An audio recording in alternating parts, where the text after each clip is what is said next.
And these lovely Nkuhumas are still resting. The lionesses have picked their heads up. I don't know, you know what everyone, I don't know if I saw something moving through the back, through the thicket. Let me just have a look with my binoculars. No, perhaps I'm wrong. I may be mistaken, just because both those lionesses lifted their heads and they kind of looked in towards that thicket behind them. Don't see anything. I heard some oxpeckers.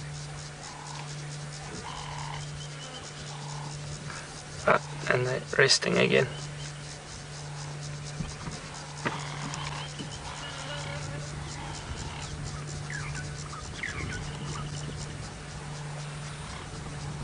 Little cubs enjoying the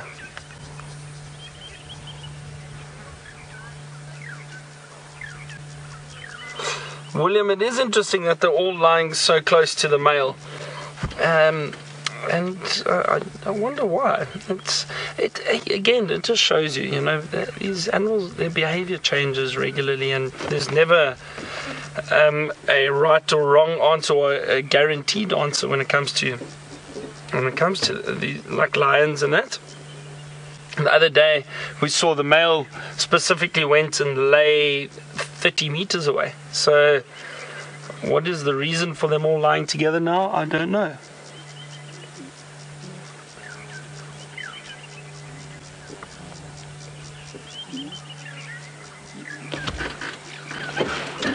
A bug flying around us. I must admit, it's very calming sitting watching these lions. Very relaxing. I think, look at that little cub going to see if it can suckle a little bit. I'm sure the female might get a little bit upset because it is so hot. Look at the other lioness. She just got up and rubbed up against the one on the right. They are always very affectionate, these lions, and the reason for that is they maintain the bonds between or within the pride, and especially these lionesses, they're very, very close because they rely so much on each other.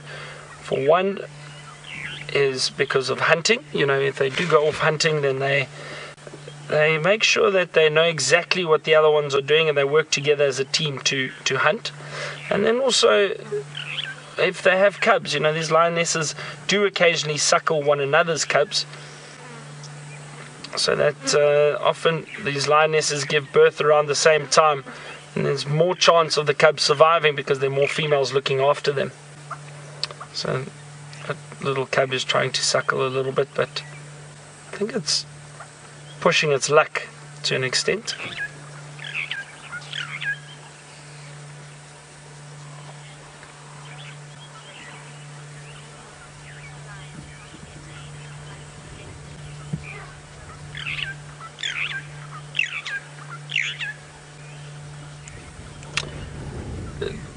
Dubs Racing would like to know, why do these lionesses not get named like some of the leopards do? Now, how am I going to answer?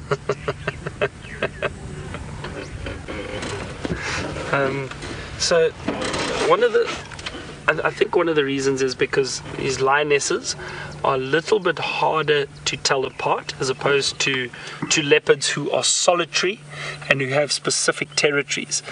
With a group of lionesses like this, or with a pride rather than these lionesses within the pride, it's not as easy to tell each lioness apart unless you really have a good look. So they're usually referred to as a pride because they are generally together.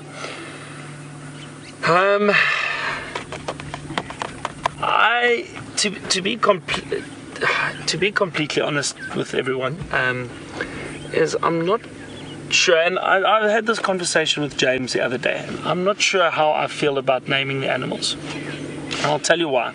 So before anyone shouts at me, and it's just a conversation to have. So these animals that we are viewing are wild animals, and we're just very fortunate that we are in this area on a daily basis, and we do get to see the prides and we get to see the leopards fairly regularly because they are territorial. So we get to know them, and it is nice for us to build up characters for these lions and leopards because you do get to see them on a regular basis.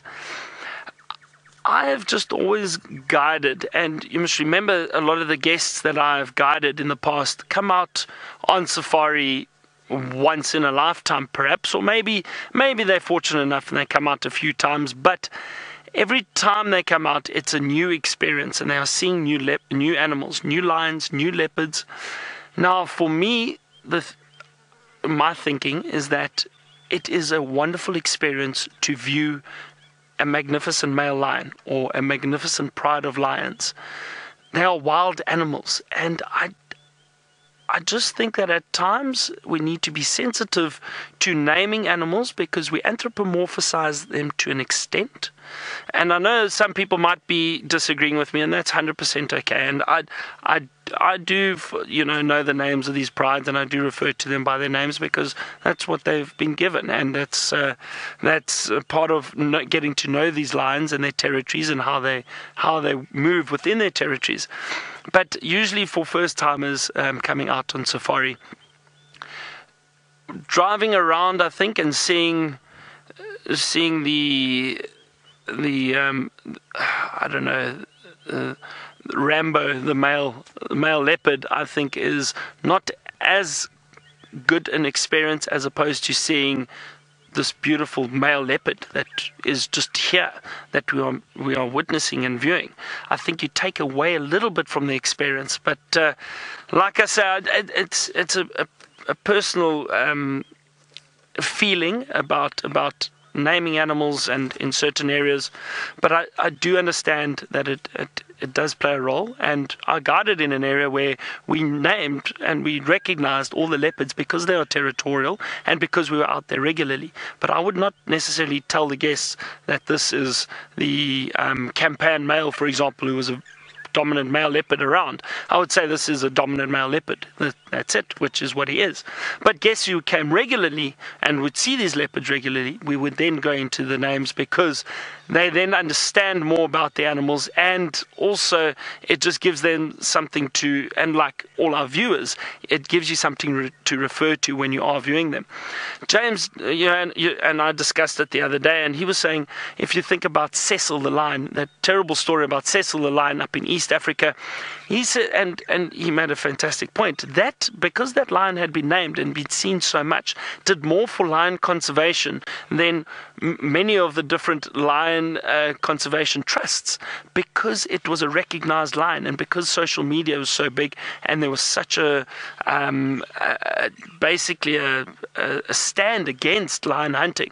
So it is so important. So I understand that, but again, it's something that I'm very careful with, is that I don't just go and say this is this lion and this is this leopard, because I do think it is important that we maintain these are wild animals, and we're going to get lions coming into this area, challenging these lions, possibly killing the males, perhaps threatening the cubs at some point. We're not going to know who they are, where they came from, but they are lions, they're male lions, they're another pride perhaps. So that's why I think, in this greater Kruger area, for example, there are many lions, there are many leopards that we don't know, and we will get them passing through at times. So, yeah, it's just something that I think about occasionally. Not saying I'm right or anyone's wrong. It's just a personal preference at times, but in these situations, we're seeing these prides regularly, and the Nkuhuma pride is a huge role, they play a huge role on Djuma because they are the dominant pride. We see very few other lions, as opposed to the Styx pride now and then. So, I do understand that, and it is nice to get to know them. Anyway, you can let me know your thoughts, and it'll be interesting to see what you think and how you feel about it. I know a lot of our viewers love seeing these animals. And it's anyway, something different to think about, everyone.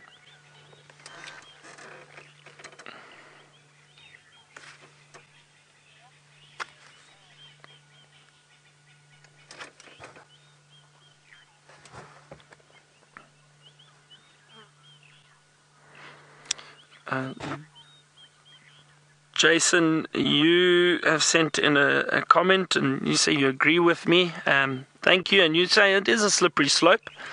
and we do have to be careful, and I do agree with you, because, as you say, Jason, this is not a Disney movie. These are wild animals, and we are just very fortunate that we are in a position to be able to view them and show them to the world, and showcase these animals to all our viewers around the world, which is a wonderful, wonderful privilege. And that I think is exactly it. It's a privilege that we're able to see these animals. Look at those little cubs playing. Isn't that wonderful?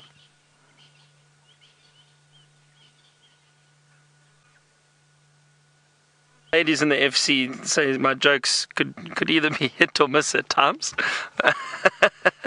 But a big male lion walks into a bar one day, and he sidles up to the bar, and he plonks himself on the stool, and he drops his massive arms or legs on the front of the bar counter. And he says to the bartender, I'll have a Coke and ice. And the bartender looks at him and says, why the big paws?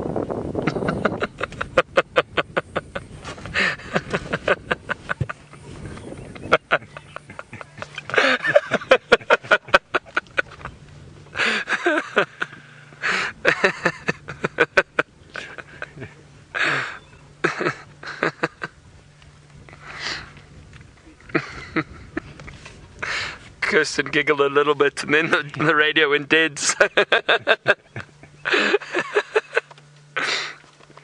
I think if you can't laugh at yourself, then you, you shouldn't tell jokes.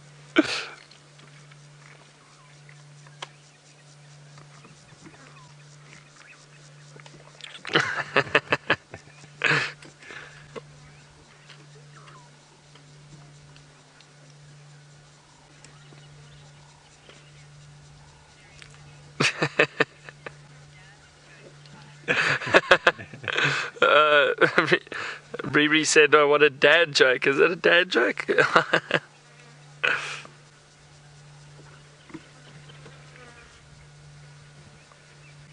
Look at these two. These two are wide awake at the moment. Oh, rolling around, falling on the mother, paws on their back.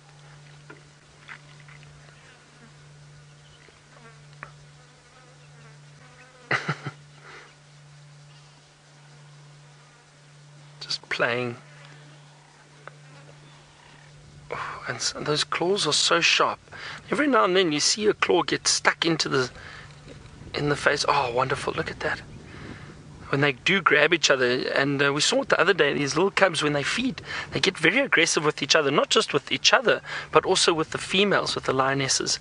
And these paws start swinging, and the next thing, I mean, we saw a few times the cubs, their claws getting caught on the mother's face and pulling quite hard. And it must be quite painful, I think. Incredibly sharp little claws.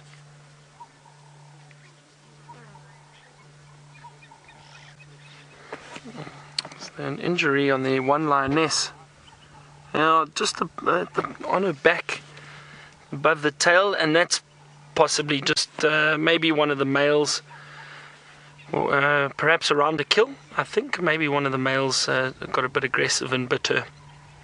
That does happen, everyone. It happens quite regularly when they are feeding, and we saw, I mean, we spoke about it with the kill.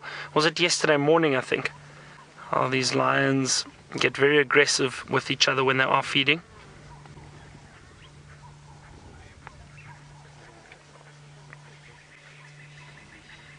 Look, you can actually see those sharp claws. Look at that, everyone. On that little cub. Wow, isn't that amazing? And they've got retractable claws.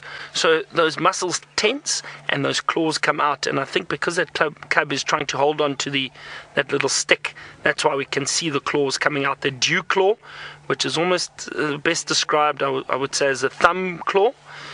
Very, very big. There you can just see it above the leaf. And then the other, there we go. Look at that. That's a lovely view of it. It's out at the moment. And look at those sharp teeth too. Interesting.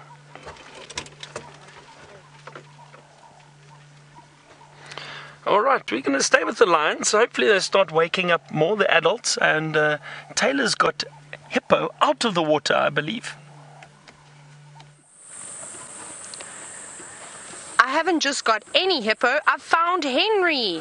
And it seems as though Henry's not waiting for the sun to go down this evening. He says it's cool enough and he's ready to go and start the buffet. But it seems as though, let's see if we can roll a little bit further forward. He's disappearing now into the thicket, and I don't blame him, because I think that that's where he's going to find the grass, of course. And I think maybe you saw Henry a little bit earlier today, and he's still got that wound on his back. It's obviously a little bit difficult to see it now, but it looked as though it was healing, which is good. There we go. You can see that that is Henry. And I saw a little bit of raw flesh, so I wonder if the oxpeckers weren't bothering him today and perhaps still pecking at him. Bye, Henry. Oh, well, it was a short and sweet sighting, of course. It's always good to see Henry the hippopotamus. Now, we've just arrived at Buffelshoek Dam. I know that Byron was here earlier, but I wanted to come and have a little look as well, because we need to see at least one of the little five this afternoon. And I know that when we come here, we're almost guaranteed to see those beautiful buffalo weavers which have built their homes around here. Let's have a little look. Looking very quiet though, lots of insect activity on the water.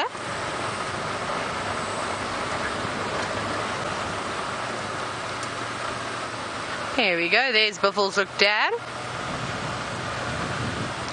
And let's see if any of the buffalo weavers are home. Still keeping an eye out for any of the others. I can hear them. Now we just need to find, oh, you know where I can see one? I think they're sitting right on the top. Oh, there's one there. Well spotted, David. So there we go. You can see one jump. There's two jumping around there. We have got one of the little five. And like I said, it's going to be difficult to try and tick them off all in one go.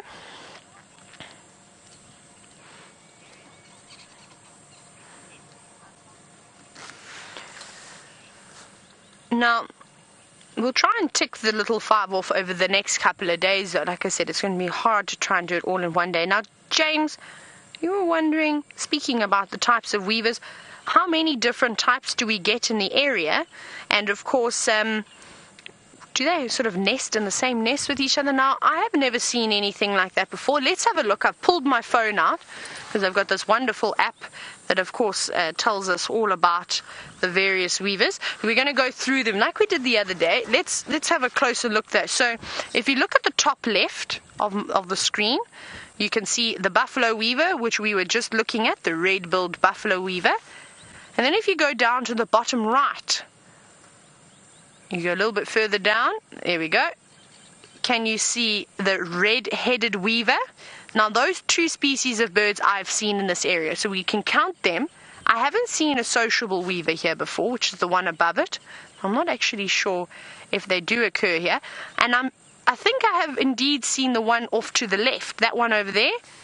Oh, no, sorry, my screen just dulled itself there. The white-browed sparrow weaver. We can open it up, though. Let's open it up and just check that it occurs. Yes, sorry, we're around over here, as you can see, and they do occur. And I think I have seen this. So those are three different species. Let's go out. I'm trying to count as we go along. What other species did we see today? We saw the southern mast. So we know that we get that one, the one over there. That's number 4.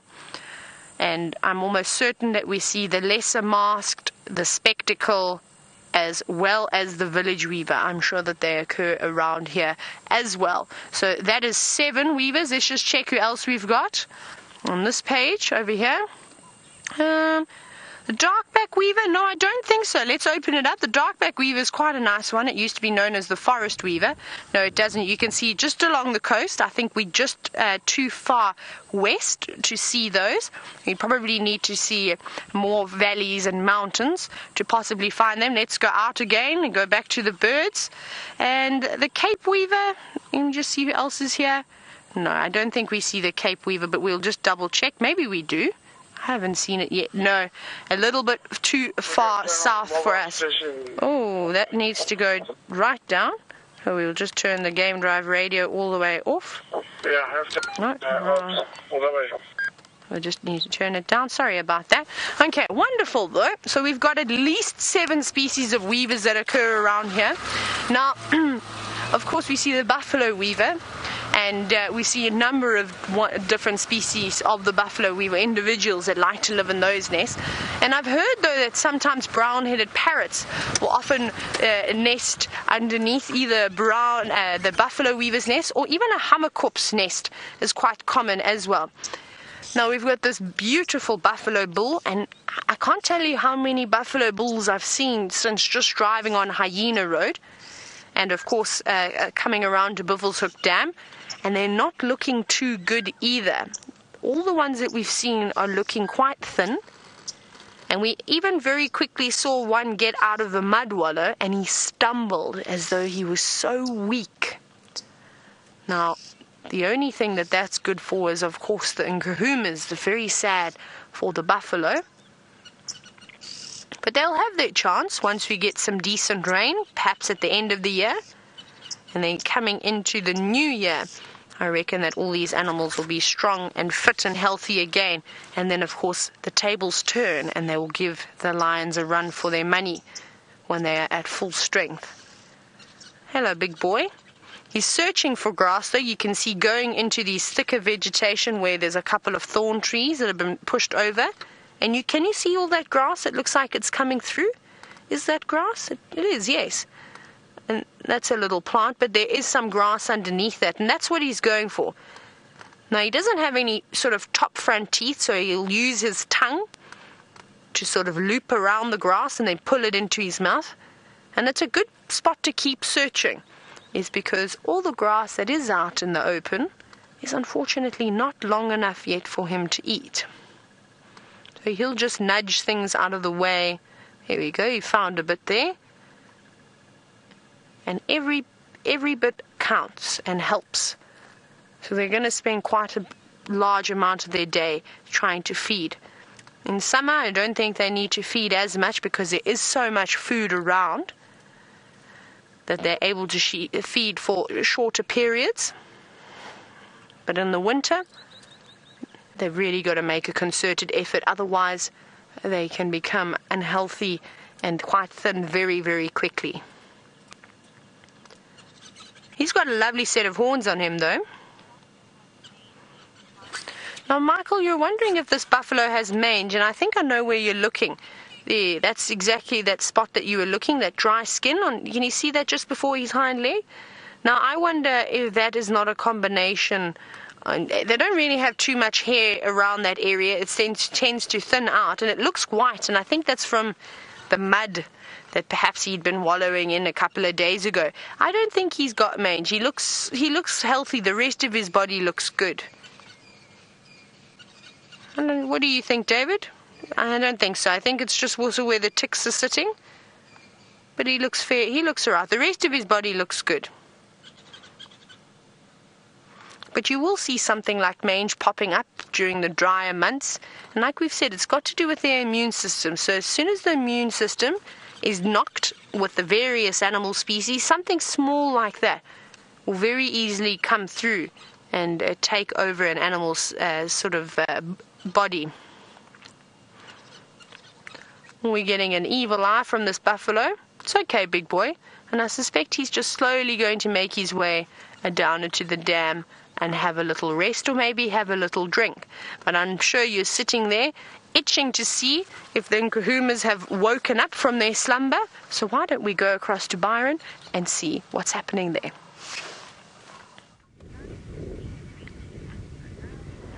There's just a bit of movement from the cubs, everyone, but the lionesses and the male have hardly moved. The male rolled over, but that's about it.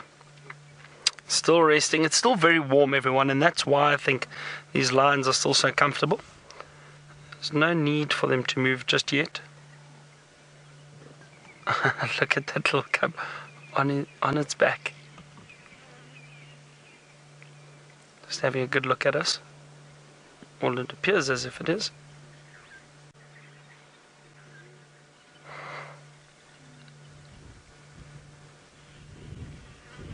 A little stretch. A bit of a breeze, but it's still very, very muggy. The temperature is still quite warm. A lot of birds calling. We've got francolins calling in the drainage line. It's very peaceful though. It's very, very peaceful.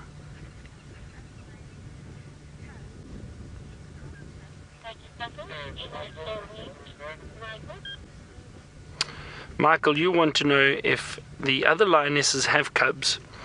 Will these older cubs try and suckle from them even though they have been weaned? Michael, they may possibly take a chance, but I think what would happen is that lioness with those new cubs would most likely be quite aggressive to these older cubs, and she won't let them suckle. I think she would make sure that she only suckles her cubs in this situation because these are so much older. I'm not saying that it would never happen, because again, as we've seen many times, things happen in the bush that we're not often used to. So I think in this situation, if that other lioness gives birth to cubs, the other thing is, if that lioness gives birth to cubs now, she'll probably wait about 2 months before she introduces those little cubs to the pride. That's usually what happens. That's the average. And then, so you can imagine 2 months' time, these cubs will be even bigger and probably less reliant on milk, or even taking less chances of suckling. So by that stage, I'm sure that it will be highly unlikely that they go and try and suckle from that lioness.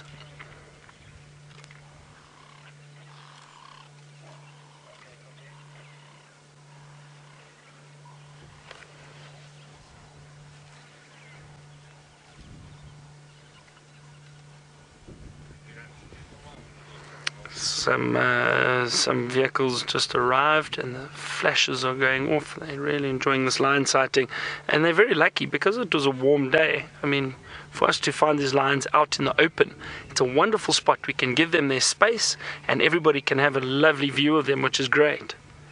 So everyone is getting to enjoy them.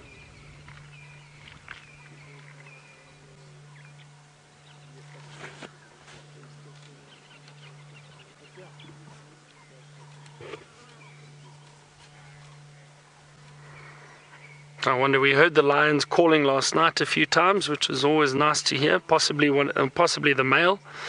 And these males call quite regularly, and the reason is they're letting other lions know that this is their territory, and also possibly just to communicate with each other and find out where the other males are within their territory, just so they know.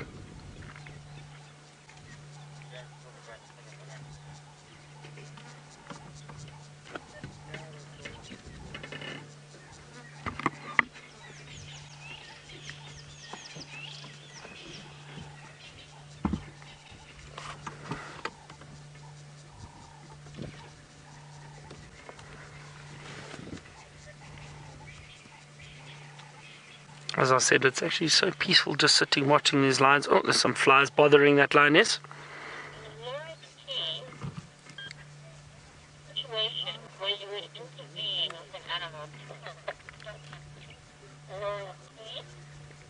So Low Key has asked us, is there any situation or circumstance where we would interfere with the animals and help them?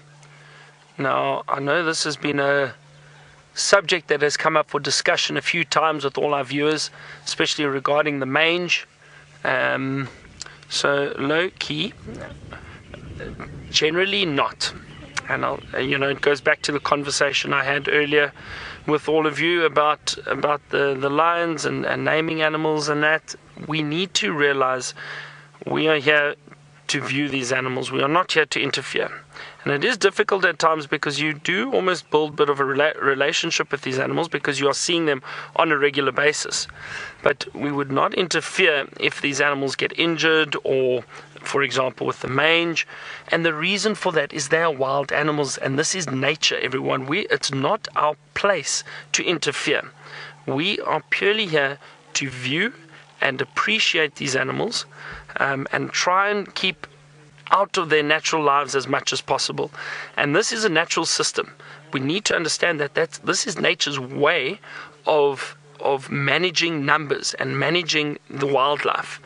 If animals get injured, if they get hurt, if it causes or if it's a major injury that causes death, it happens for a reason, and it's nature's way of managing basically the gene pool, so that the strongest and most successful lions are able to basically survive. So you have survival of the fittest. The best genes will then continue.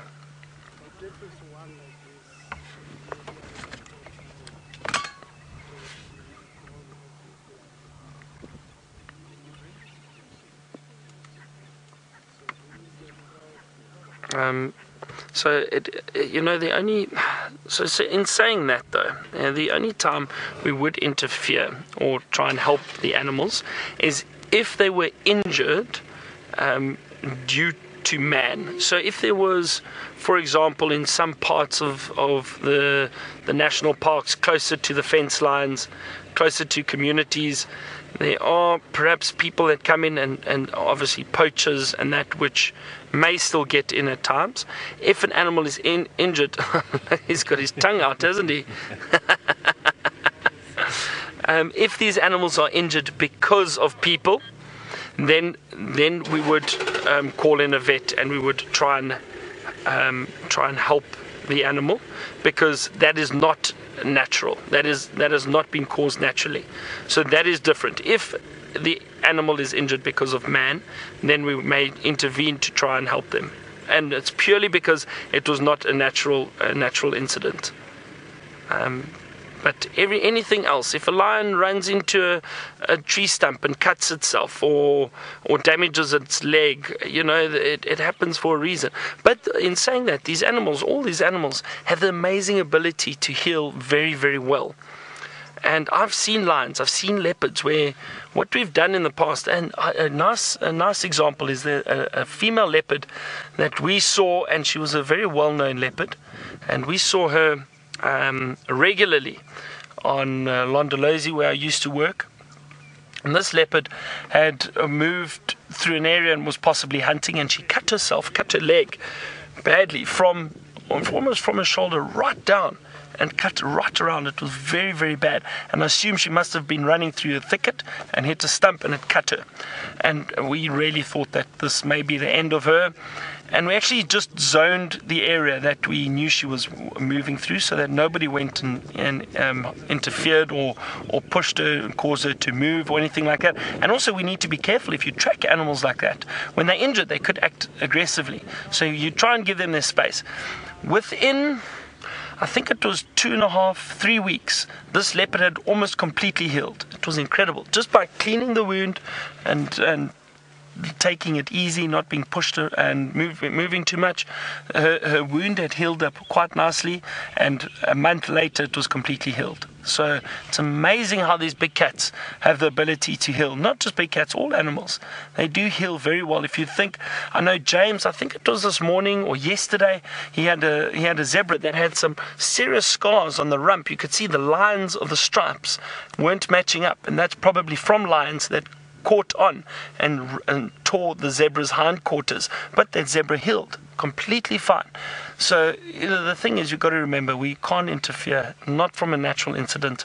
These animals are able to heal very, very quickly and very well. Their immune system, all of that is very good. So that's something that we need to take into consideration.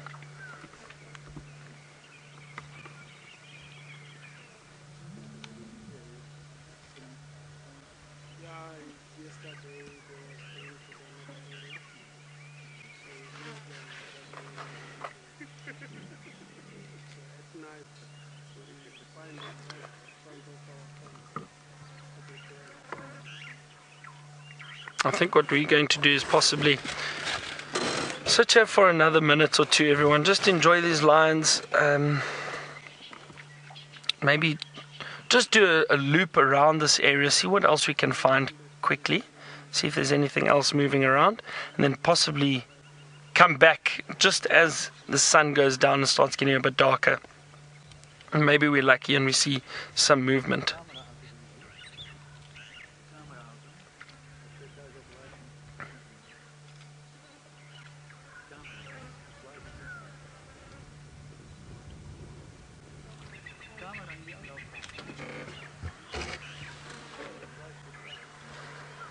Ray, you're asking if the flash from the cameras bother these animals. Now, Ray, fortunately there's still a lot of light around, and it most likely doesn't bother them at the moment. The one thing though, and I've always told guests of mine, is that we do need to be careful and respectful of the animals at night time. Flash photography, it can get a bit much. 2 or 3 photographs I don't think are bad, but in the evenings, you have to be more sensitive, because those bright flashes, it's like us. Now, if you think of a flash going off in your eyes, it affects our eyes. Now you can imagine these lions that have very sensitive eyes, the flashes will definitely affect them.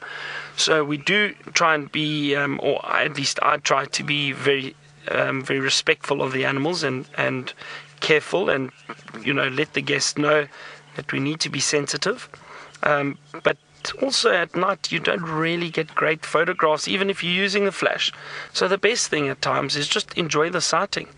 I know it's important and wonderful to get fantastic pictures of the animals, but I think occasionally people lose sight of what's actually going on in front of them. They lose the feeling of the actual sighting because they're busy looking through their lens the whole time. So it's nice to get pictures for a while, get lovely pictures. Once you've got them, sit and enjoy the sighting, especially in the evening, so not too much or not too many flashes going off.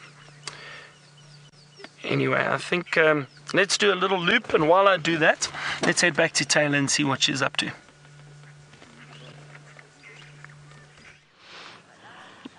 We've got a couple of elephants around here. We've actually just done a big loop. We're back on Central, close to Hyena Road. And this mother wasn't very comfortable with us, so we moved quite a distance away from her. And I suspect because she's got such a young calf, you can see they're just sort of edging away. So we're going to keep our distance from her.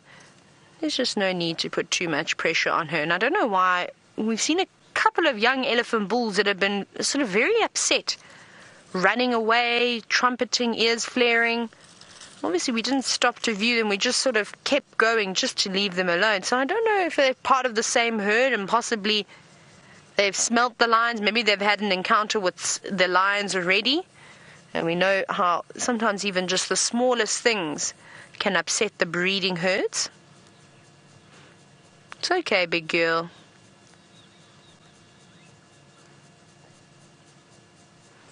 We'll see where they go. There's a bit of a mud wallow behind us. You can see how she was sneakily smelling us there as she twisted her trunk. You see that? She's just keeping a nose on us, really. We'll reposition. I'm just trying to see where the rest of the herd is gone. Hopefully they're going to come out in the open, but let's go back up to Hyena Road. I initially wanted to head towards Quarantine. Apparently there were some elephants around there. But I suspect we're going to miss them because this light is disappearing quite quickly. There's quite a bit of cloud cover. But we'll have another little look at these elephants. And then we'll make our way towards Quarantine and see if we can't catch just the end of the sunset. Like I said, I'm going to keep my distance from this female. So we'll just go past her. And then I can see a couple of other individuals up ahead.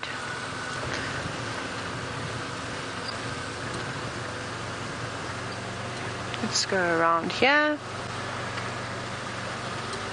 Oh, it seems like a massive breeding herd of elephants. They're sort of all scattered out in this thicket.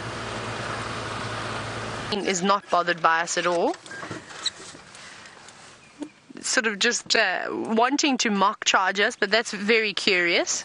Hey, what have you picked up over there? Picked up a little stick or something? No, I don't think that that's very tasty. Oh no. Don't charge us. Very inquisitive with that trunk. It's not a particularly young elephant either. Probably almost a year old. It's able to move its trunk around quite well. And of course we know that they have to train all of those muscles in their trunk. Here comes Mom. She seems to have relaxed now. Maybe it was just because she was quite a distance away from the rest of the herd. Perhaps she felt a little bit vulnerable. Maybe I accidentally got in between her and the herd, and because I've only just really spotted the rest of them. So she's sort of was a little bit of a satellite party, so a slight distance away from the rest of them. And that explains it, because now her behavior is completely relaxed again. She's not bothered by us at all. And there's another little one just to the right that's much older. And then the calf we've just seen. It doesn't seem to mind being a little bit separated from mom. Still quite warm though. You can see the little one vigorously flapping its ears and swatting its tail around. The flies have been a nuisance today. And of course you can see those tusks protruding there, so I reckon that elephant calf is probably around 4 years old or so. Let's see if we can get another view. They are slowly starting to disappear off into the thicket. We'll go up a wee way ahead, and I think we'll see a few more. It's nice to see the breeding herds again. I know we saw one yesterday afternoon, but there weren't too many in that herd. There were just a couple. And for a couple of days, they sort of just disappeared and vanished, and we were just left with all the bulls. I'm happy to see them here. Let's have a look at this one up ahead. Oh, there's a couple here.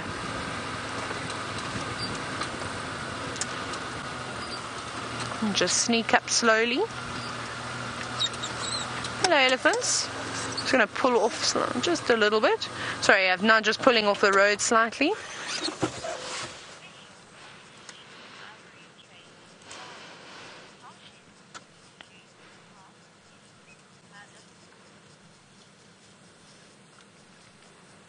You can see how she's stretching up, feeding on a knobthorn, which is a lovely tree to eat. I can't actually see if it's a boy or a girl. We'll have to see. I suspect it's a female though. Sorry, Kirst, I missed the question that you were asking about Adam. I didn't hear the entire thing.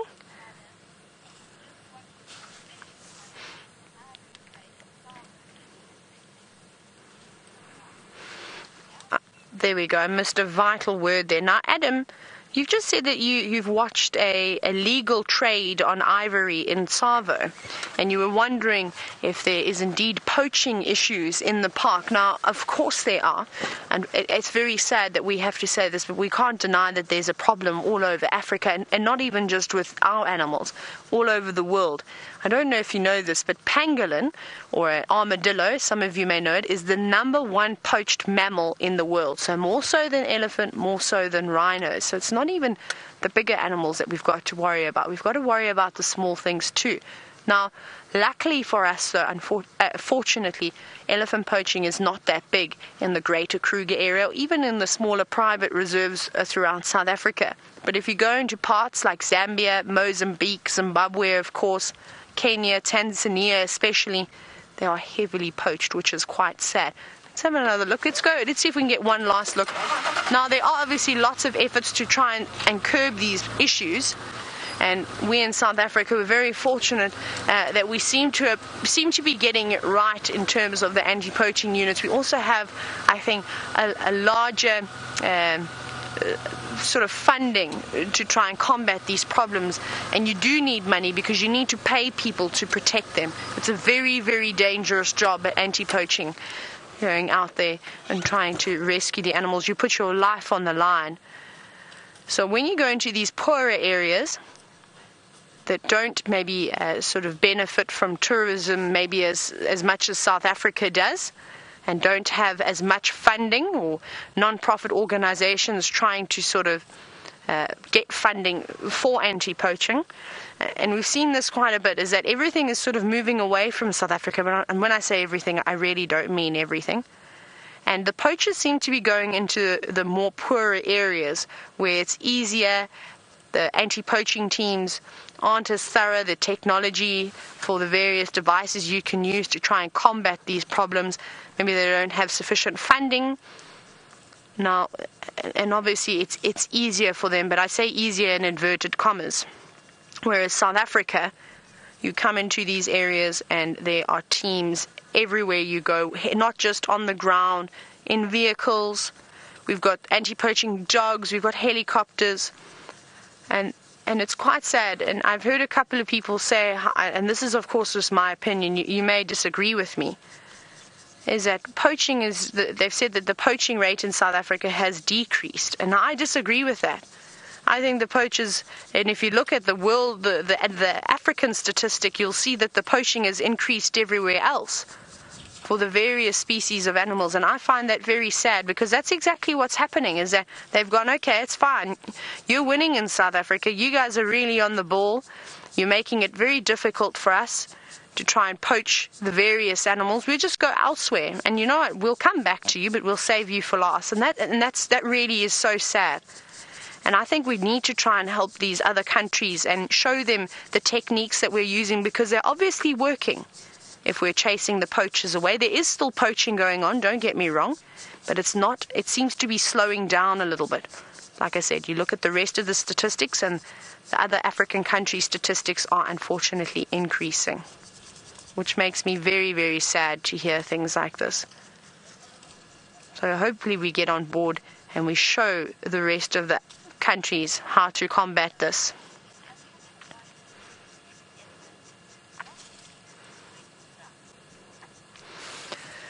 Now, Matteo, you'd like to know, somebody wanting to protect elephants, what is the best way to obviously go about something like this?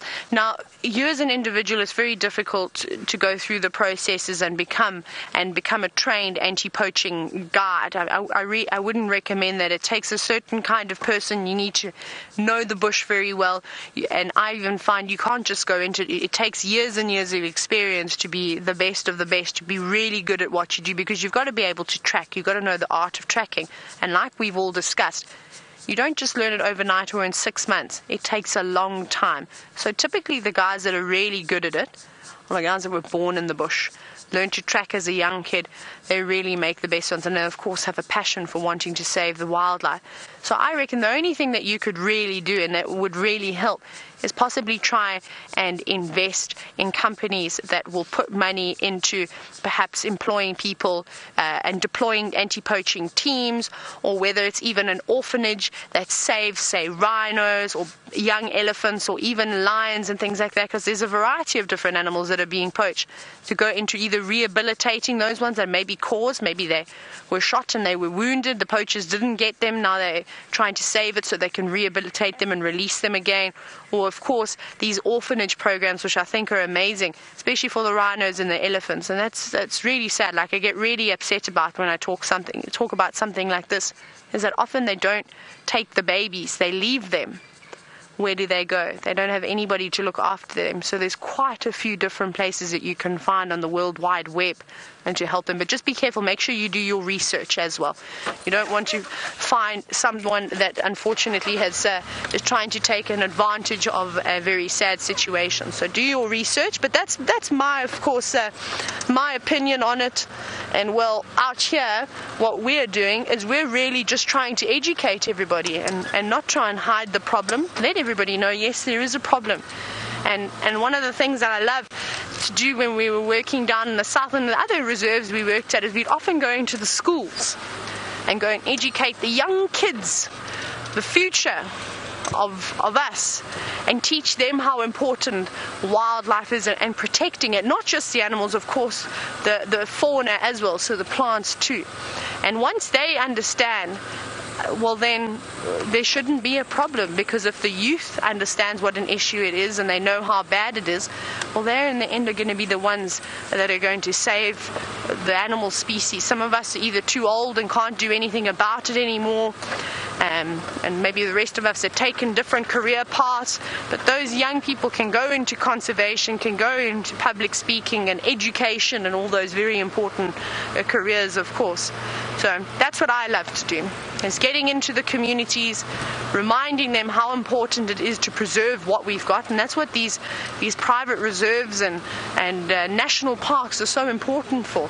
The tourism is fantastic because the money, most of the time the money generated from coming on a safari, a lot of it is obviously put back into conservation. Obviously you need to pay your staff and keep the lodges up and running, and you've got vehicles and you've got a whole lot of overheads that you need to cover. But I love that large portions of the money that is generated from tourism actually goes back into conservation wherever it is needed, or back into the communities. Obviously without tourism, without the safari lodges, a lot of people that live in these areas wouldn't be employed and wouldn't have jobs. So that's also another important aspect to it, of course. But I think what we're going to do now is we're going to quickly shoot on around, and hopefully not. Actually, I think have I gone too far? Right. I don't want to bump into these lions, so what I'm going to do is I'm going to do a quick U-turn, and we're going to shoot on over to Quarantine and see if we can catch the last of the sunset. But let's head back across to Byron and see what he's up to.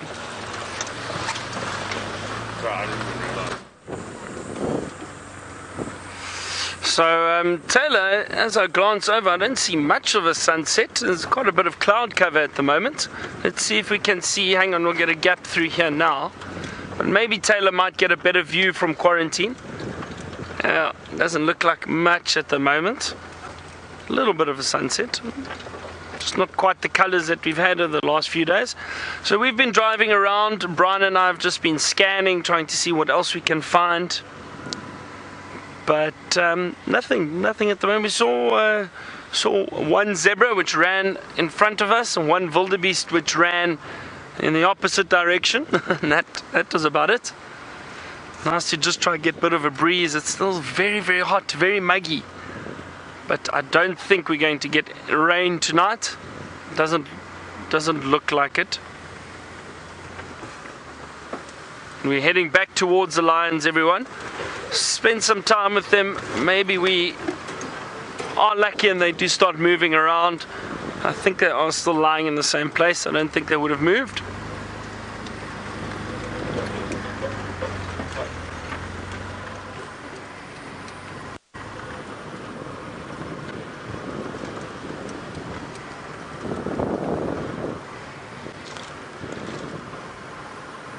And then we need to try and, what is a little duiker, just very quickly ran off. I just caught a glimpse of it. Small little one, but a little too quick for us. And then we need to try and see if we can find a chameleon tonight. So far, I think James is the only one who has seen one for the spring-summer season that has started. So I would like to try and find one. Who knows? Maybe with all the moisture that's been around, they start becoming a bit more active. These little reptiles, the chameleons.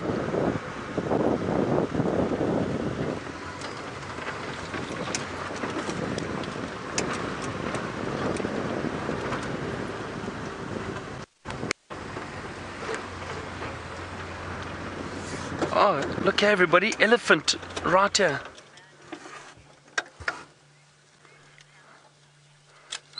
Oh, look at this. I thought I heard some branches breaking, and they're actually down in the drainage line. So we're looking down onto the elephant, and that makes a change.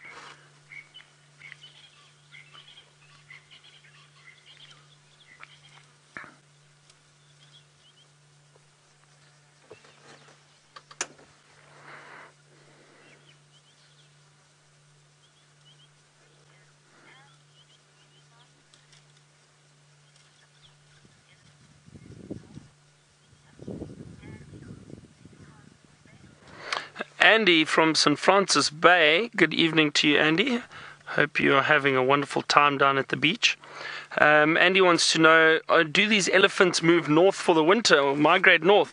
Andy, not necessarily. You will get seasonal movements from these elephants. They will move around depending on where the food and water is in the dry season, and that's the winter, as you know. But but they don't necessarily migrate or move further north. You may get some going into Zimbabwe, but I would say that's predominantly the elephant up in the northern part of the Kruger, and not really down here.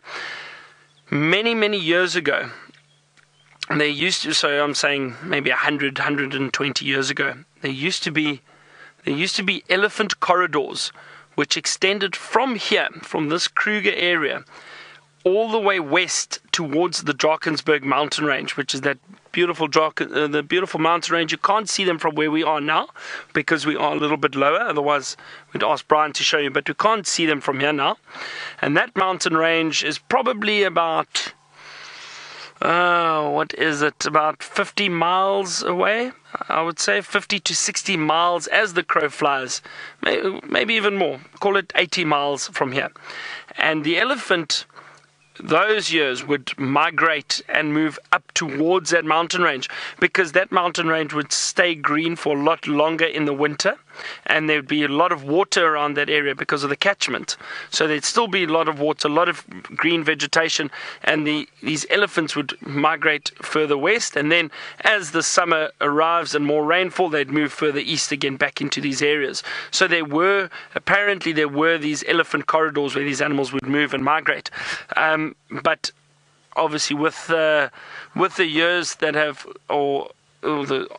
with years that have continued, and the setting up of game reserves.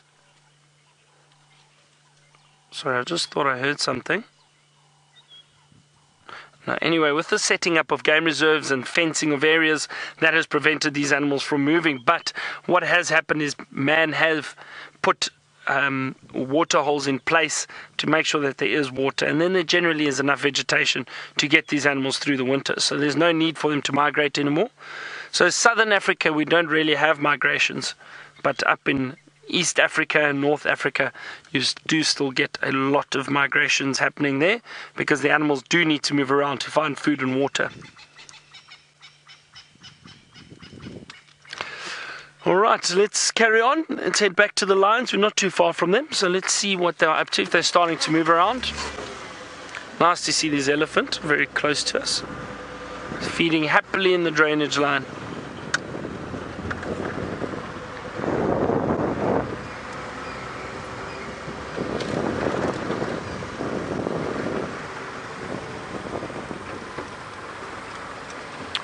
Louisa, you want to know, are there any animal species that are overpopulated? Now, this has been a debate that has been going on for quite some time, and one of the animal species that they think are overpopulating areas are the elephant.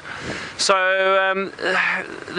and I don't know too much about it, because that's talks within the National Parks Board and the ecologists and that basically monitor numbers of animals in the area. I don't know if it's a problem. It was a problem quite a few years ago, and there was culling which occurred, but you know, it's, have a look, these lines are up, everyone.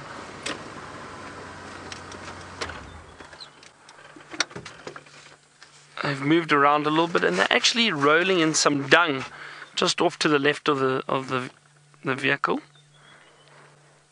That's possibly just to mark their scent a little bit. Lions do that. They'll roll around in elephant or rhino or buffalo dung, and just to mask their scent from prey. So getting back to the overpopulation of animals, apparently elephant do overpopulate certain areas, but I think now with some of the game reserves opening up and extending, it's not as much of a problem, but they do still need to monitor it.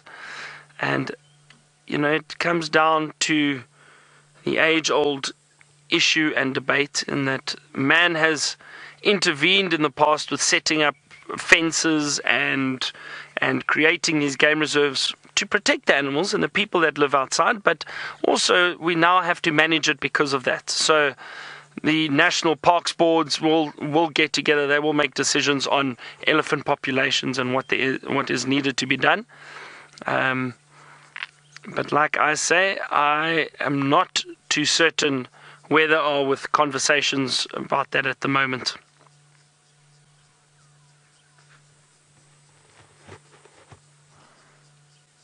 See, they're all starting to wake up, clean themselves, groom themselves.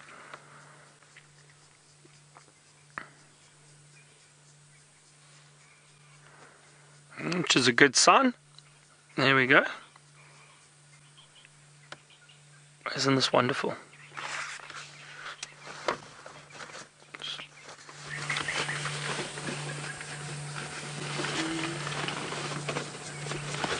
Just looking for the spotlight, everyone. It's not it. Oh, look, everybody. Oh, wow.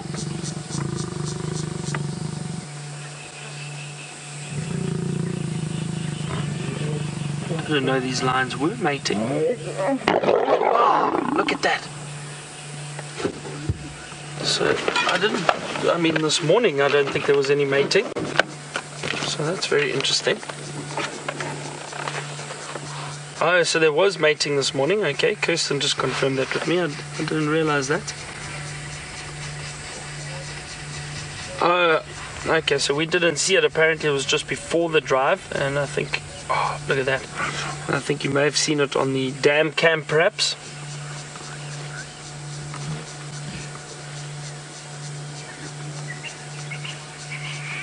So that's very interesting, because the last little while we've been seeing these males following the lionesses around, but we haven't actually seen them mating.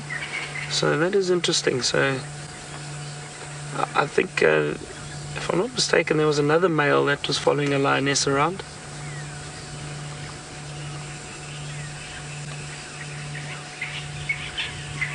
But wasn't that interesting to see the mating? So for those of you who are wondering, was that proper mating session? Is that all that happens? And yes, that is it. It is very, very quick, but it can be quite effective. As we can see these little cubs playing. Usually what happens with the lions is when they are mating seriously, they will mate for a period of about 3 days to a week, and they will mate fairly regularly in the beginning stages. So roughly between every 10 to 20 minutes, somewhere around there, they will mate.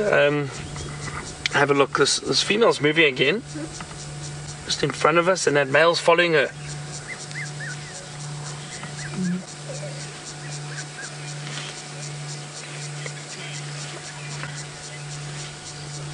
So, Bill, you want to know why these animals mate regularly, and I'll explain to you as this lioness walks past me.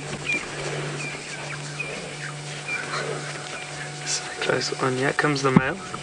Just going to keep my voice down, he's yawning.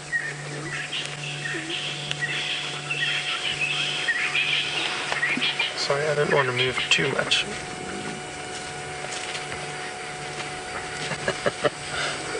And they are lying right behind us. Did you hear that? Right behind us. So, Bill, they mate regularly because the constant mating, and that's why in the beginning stages they mate very regularly, every 10 to 15 or 20 minutes. And as the days go on, the period between each mating session becomes longer. The reason for that is the mating induces ovulation. So there's more chance of the females mating, and that is why they mate on a regular basis. So there's a more chance of the females falling pregnant. We are now boxed in, everybody. These lions are right behind us and right in front of us. Brian, have you got enough water? We definitely won't need blankets. It's warm enough tonight. So if we do have to spend the night out here.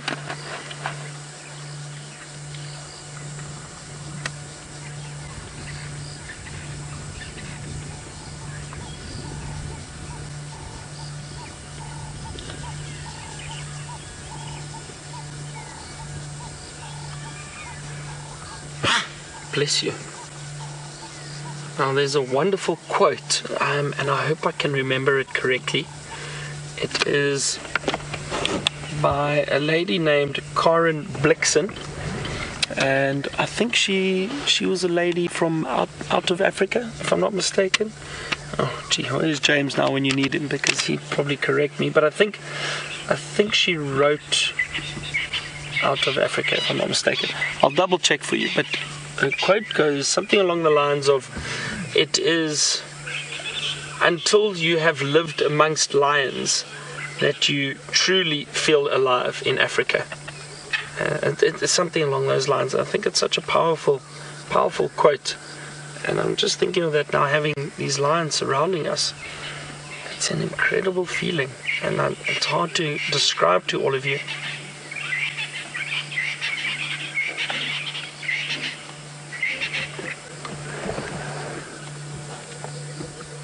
Alright, we're going to sit with these lions a bit longer. They're starting to get active. Let's head back to Taylor. I think she's got another hippo out of the water.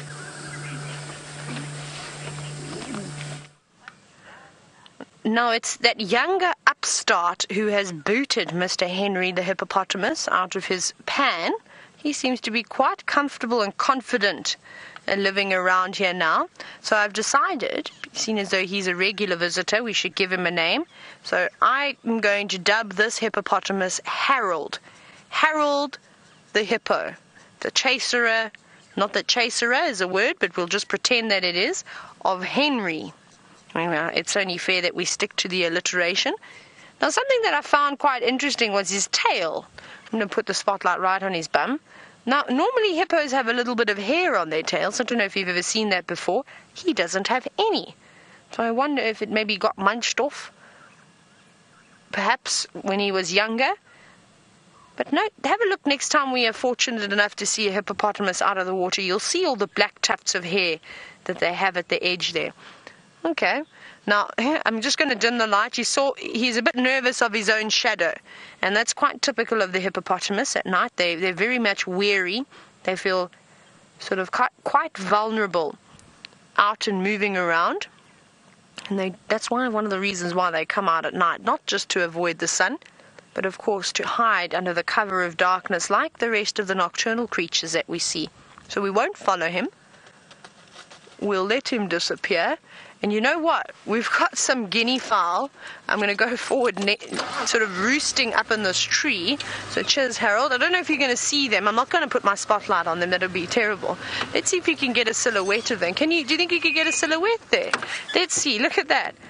How cool is that? There's a guinea fowl, a helmeted guinea fowl. And there's quite a few of them up here. Oh, just flying to a different branch. There's a couple straight in the middle.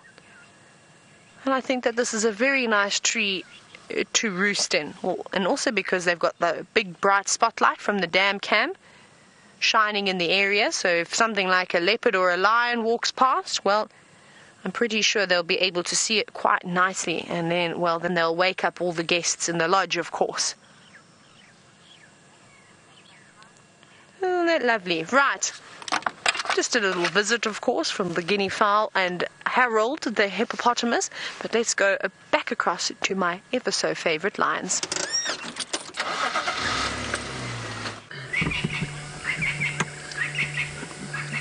So I just double-checked everyone. I double-checked myself, and Karen Blixen, she was an author, and she wrote Out of Africa, very famous novel, based in, I think it was Kenya or Tanzania, and she said, you know you are truly alive when you are living among lions. And I think that's such a powerful quote.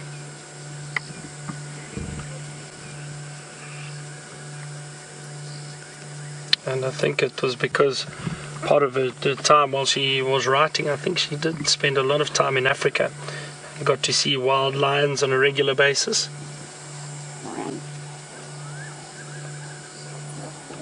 Look at those two playing.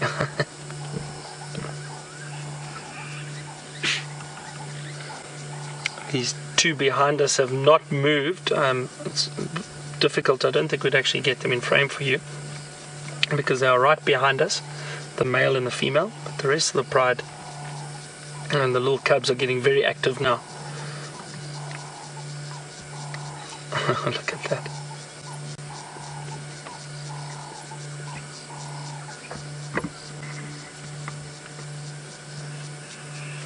Another one walking into frame.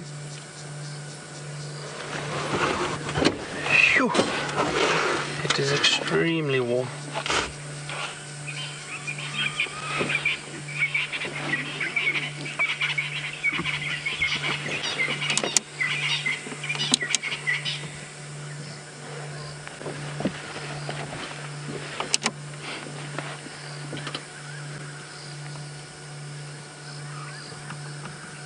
I can hear Scops owl calling in the distance. Grr, grr, grr, grr. That's a Scops owl call. And then the beautiful fiery-necked nightjar. One of these sounds I think that most associated with Africa too. The fiery-necked nightjar.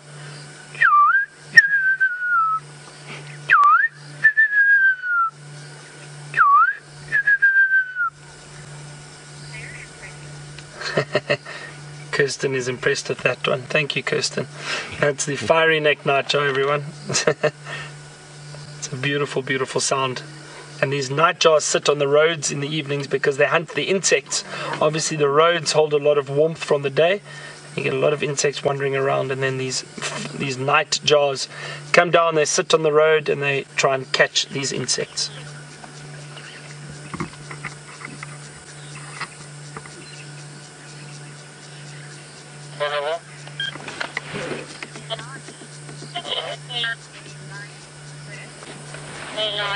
Leilani, you asking if I've ever seen a lioness give birth? No, never.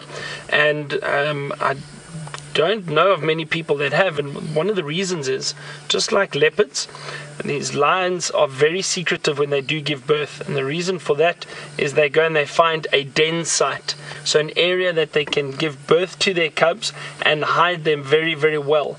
And it's usually an area that's thick, it's not easily accessible, so when they do move off and give birth, it's very, very unlikely that anybody would see it.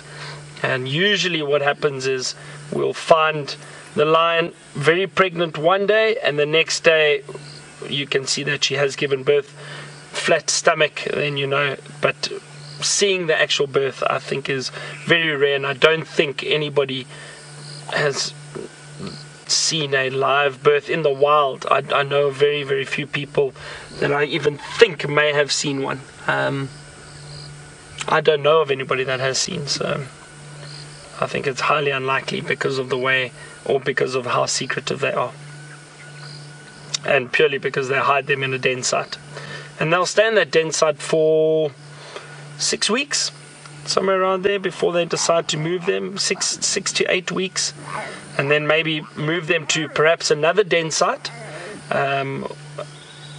or just another area, and then eventually they'll introduce them to the pride, and the cubs will start moving around with the pride. And then as they move, the lions will leave the cubs in an area, go off hunt, and then return and fetch the cubs. And we've seen that Karula, the female leopard in the area, she does that. She has hidden her cubs.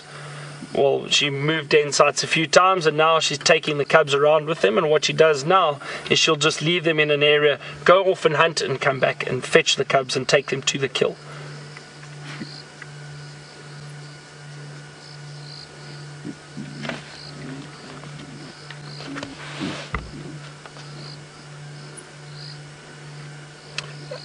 I can hear pearl-spotted owl starting to call. Oh, listen to the sound, everyone. The lions were just little cubs were play fighting. So I can hear pearl-spotted owl in the distance. It's quite far. I don't think you'd be able to hear it. It's got a wonderful whistling call.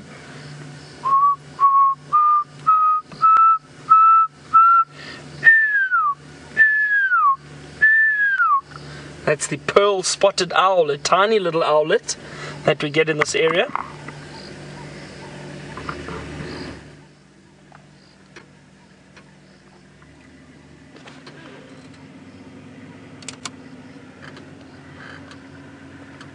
Another vehicle coming to enjoy the lions with us. Good evening, everyone. Good.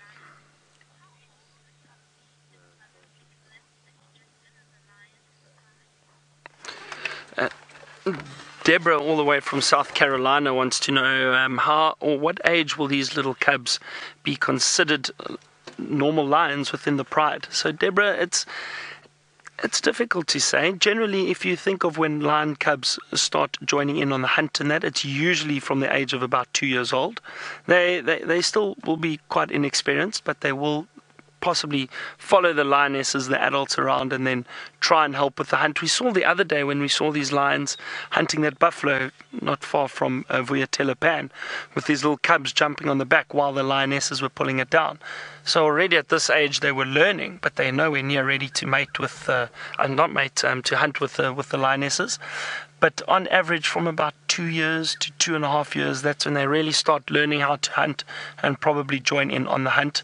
And I would say from that age, they most likely seen to be considered adults within the pride, very close to that. And usually young lionesses will mate from about 3 years old, 3.5 years old. They'll start mating with males. They might not necessarily be successful with the mating, but they will start mating from that age.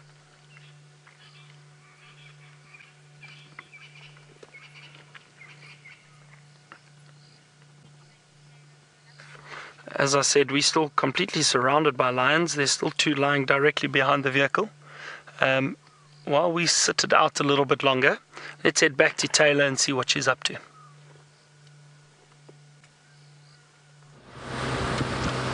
We're looking for, anything nocturnal. David and I have just finished a great discussion about aardvark, porcupines and pangolins, and we're looking for any one of those. So David has suggested that or even a honey badger, I must add the honey badger. David has suggested that we head towards Sandy Patch and we have a little scratch around over there. So that's what we're going to do. And what is it that you think we're going to perhaps find at Sandy Patch, David? David says white-tailed mongoose, so if we don't see one, he's the one that you need to blame. No, I'm just joking. Don't blame him. We will try, and it's quite a nice area. So I wonder if it wouldn't be a good spot to even see something like a serval, which would be quite nice.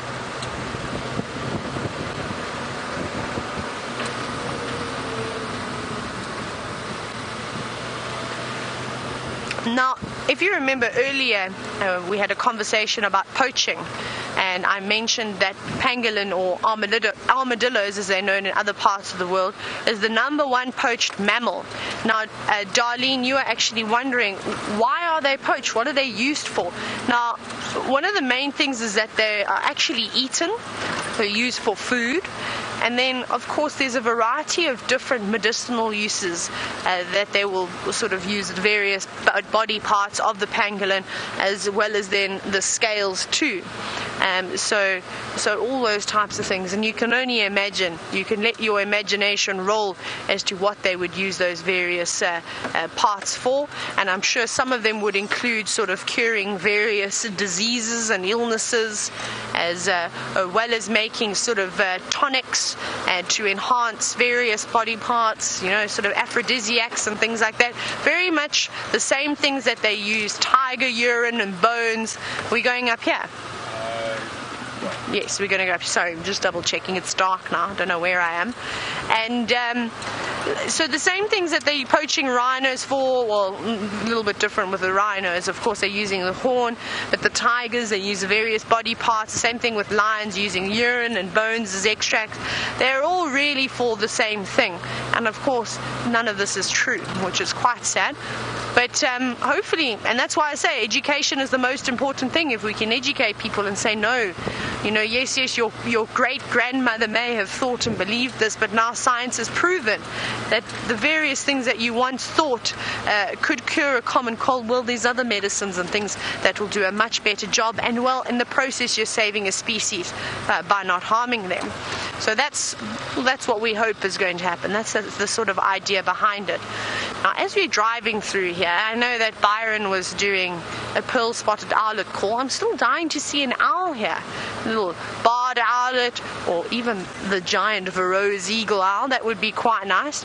I heard one the other morning, but I haven't really seen anything around here. I haven't found any nests yet. And I know down south, along the big river systems, you used to see so many Verreaux's eagle owls. And sorry, I just munched on an insect of some sort that was delicious. And they used to use the hummerkop nests, and they would nest on top of them, which was quite cool. The old ones that weren't being used anymore, and especially in the big fig trees, they like to use those. So sad that we haven't seen any here. Or the elusive barn owl, which could be spotted up here, but quite rare. Oh, we've got a bit of a roadblock though. So before we find anything, we need to try and navigate around it. Let's squeeze through here. Now, David, be careful of these nasty thorns. We'll just drive into the other bushes a little bit. That one's got thorns on, luckily, so I don't mind if it bops me on the head. That's all right. I'm tough. I did get attacked by an aloe last night. Now, I don't know if you know what an aloe is, but it's got... I'm sure you must have seen an aloe. It's a beautiful succulent that grows quite low to the ground, and it has these sort of fleshy leaves that come out like that, but they're covered in little thorns, and they're in the gardens around the lodges, and I walked too close to one and it bit me, and I got lots of scratches on my leg, and well, that wasn't nice and all. And actually something that I read quite recently, so speaking about aloes, we don't see them really out here because the elephants love to eat them. So you see more aloes as you go sort of into the areas where there's lots of rocky granite boulders and things. And from where I'm from, the Eastern Cape of South Africa, they were very prolific there and all about. And people are harvesting aloes because you can use them for various things. So a lot of as a woman, a lot of the products we use to clean our faces and creams have got an aloe sort of extract in it. But everyone was forgetting that you're pulling all these aloes out of the ground that are growing wildly, and nobody was replanting them. And they don't grow very fast either. So I was happy to see that there's quite a few places over South Africa now that are starting sort of a sustainable aloe harvesting, which is nice. So as they're harvesting, they're replanting again, which I thought was really quite brilliant, and I'm happy that they've started to do something like that. Right, now unfortunately I haven't seen anything nocturnal around here, really just lots of zebra and impala, which we're not going to look at this evening. We don't want to disorientate them. And let's go back though to Byron and see if he's still stuck between the Nkuhumas.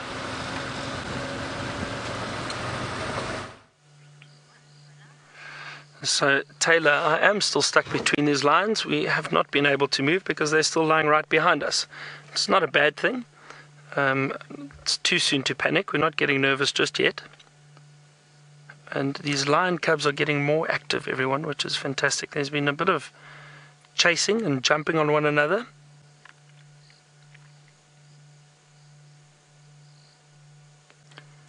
And I wonder if these lionesses are possibly going to hunt tonight. We know they've been so successful the last week or 2 weeks actually with hunting buffalo, and I think any buffalo that comes into this area is potentially in a lot of danger.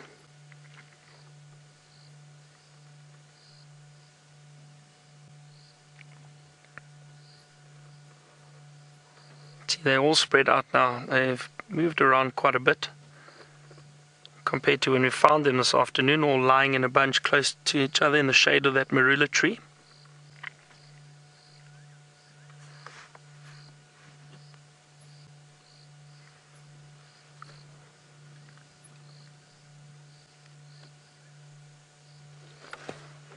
That little one playing with the dung. And again, you know, we were chatting about how these lions, these little lions, play in the dung, roll around in the dung. And these little cubs, I think, are just being playful, but the adults will often do it just to mask their scent slightly. And we see it also with leopards. Leopards on a regular basis will walk around and roll in buffalo dung. And one of the theories behind them doing that is to mask their scent. And I think it's exactly why these lions do it too.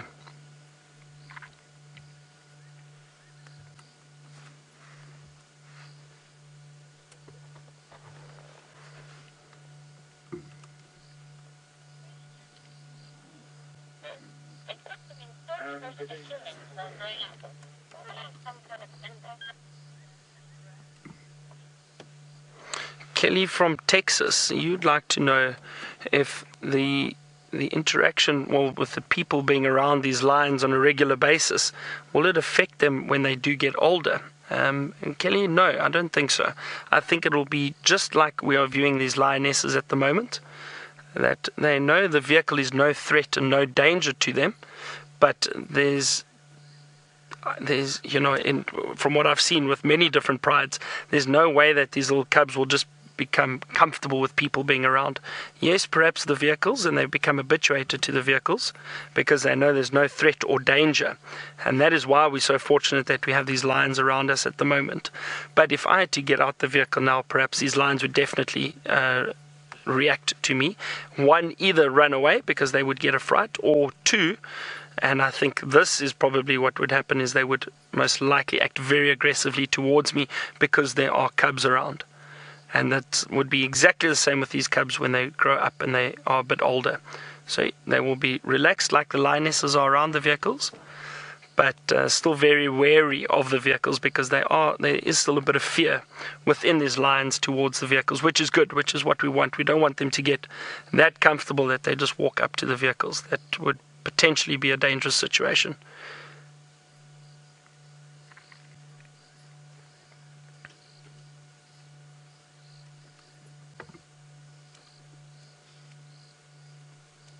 And I'll say that even though there are two lions lying right behind us, but I think if I made a noise, they'd move off. Cat in Tampa, you asked, can we spotlight the cubs at the moment? So I've actually just got the vehicle lights on, Cat. I don't have the spotlights on them. And again, we do try to be a little bit more sensitive. These cubs are old enough now, and with these lionesses around and the big male, there's actually no threat or danger to them at the moment. Usually what happens is if the cubs are alone, or if there's maybe one lioness with the cubs, we try not shine the light on them because you may attract the attention of possibly other predators like hyena. And hyena, we do know, will harass lions and kill cubs if they do come across them.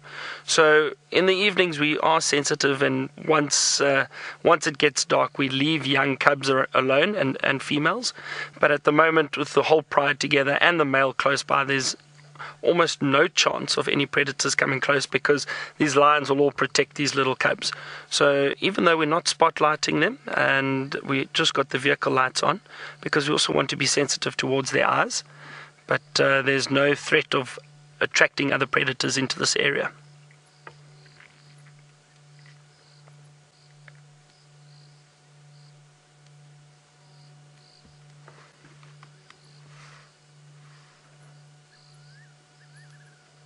There's that beautiful fiery necked nightjar calling again in the distance.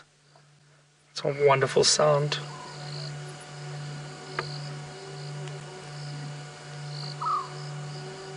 The Scops owl calling to all these wonderful evening sounds that we can hear at the moment, everybody. Really is fantastic. Still a very warm night, and I hope it cools down, otherwise it's going to be tricky to sleep. What do you think, Brian? Very much so.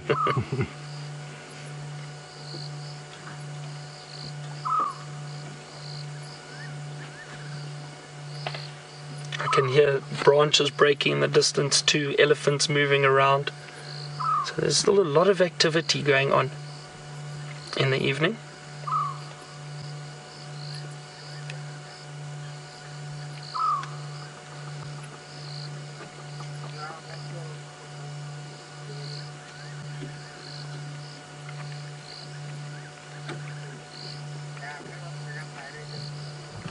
So I hope Taylor has some luck with finding a chameleon this evening, because we will not be able to find one because we're stuck between the lions. Oh, look at that. This little cub's still very playful.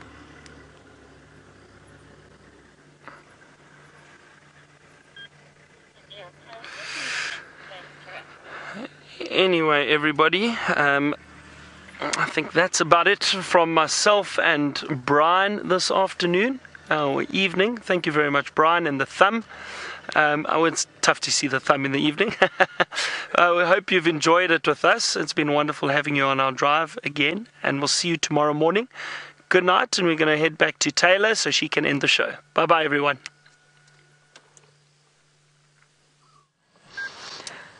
Right, it's just us here at the moment, and we know what we're doing. We're actually just taking a moment really just to enjoy what's going on out here. Now I'm having just a look actually up here and just checking any of the trees, because I've been disappointed that I haven't been able to find any chameleons, because down in the south very much used to seeing them as common as the bush babies are up here. Can you believe that? And I find that up here you see so many bush babies, but down there they were a rare occasion. I think I probably count on my hand how many times I got to see a bush baby.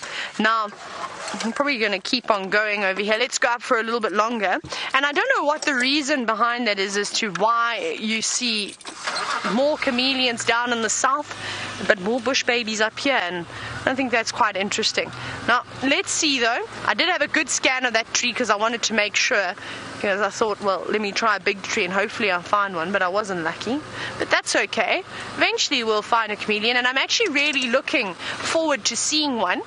And not even just seeing it in real life, but seeing it on the camera, because the detail and the quality and the sort of how you're able to zoom into these various creatures that we are able to see, it must be quite amazing.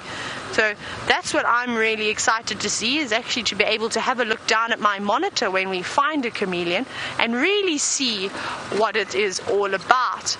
Now it doesn't seem like we've got a little hare over here. I'm not going to shine my light on it properly. You just watch it dash as it disappears across the road. Off it goes.